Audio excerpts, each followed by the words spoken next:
Welcome to this explainer. If you are a grade 8 learner cackling this classic, or if you're just someone who really loves a fantastic character study, you've landed in the exact right spot. Today, we are diving headfirst into the emotional roller coaster that is Chapter 4 of Anne of Green Gables. This chapter, titled Morning at Green Gables, is absolutely crucial because it sets the stage for the entire novel.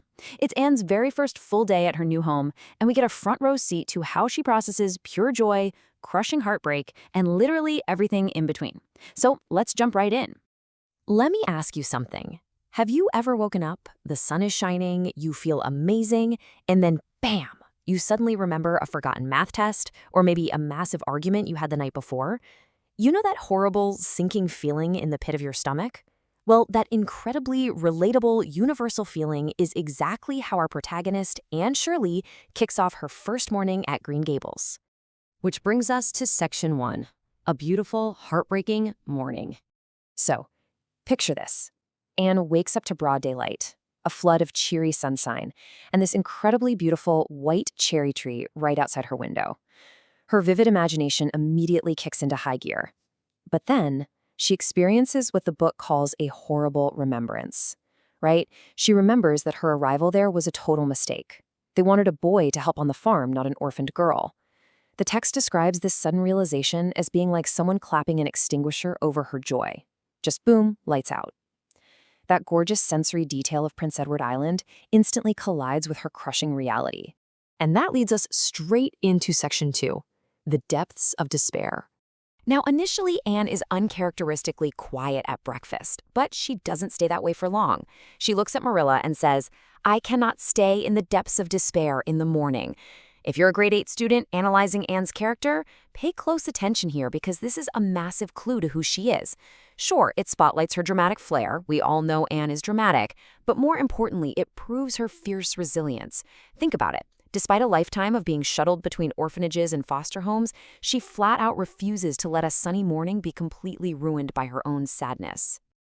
Meanwhile, on the other side of the breakfast table, we have Marilla. And Marilla is crisp, she's curt.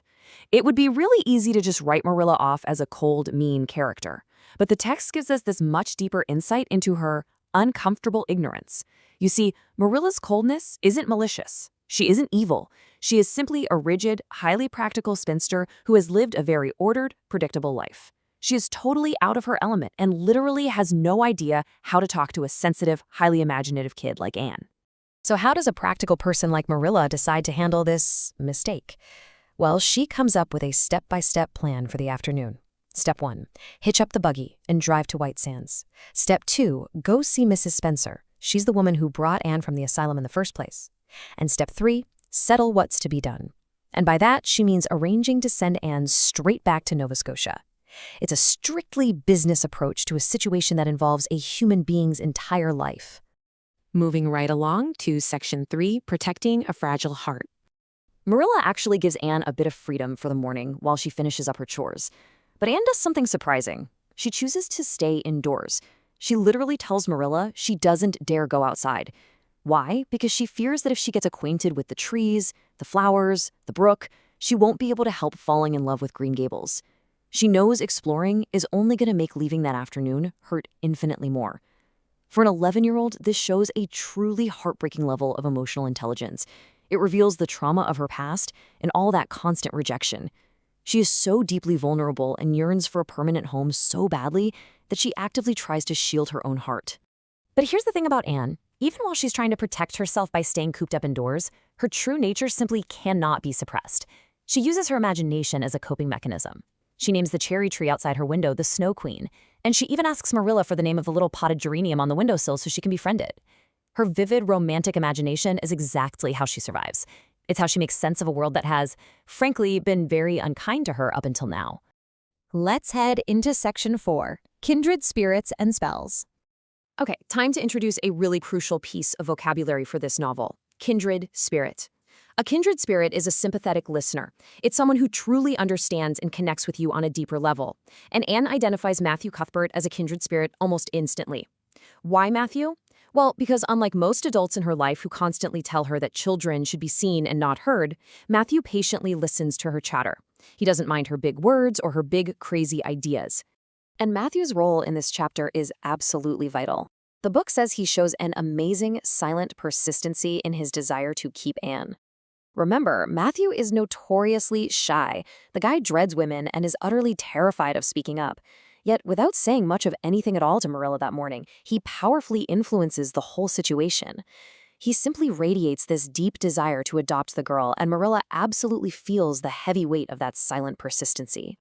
Which leads us to this super fascinating quote from Marilla. She tells Matthew she feels like the child is casting a spell over them, and she reluctantly admits that Anne is interesting.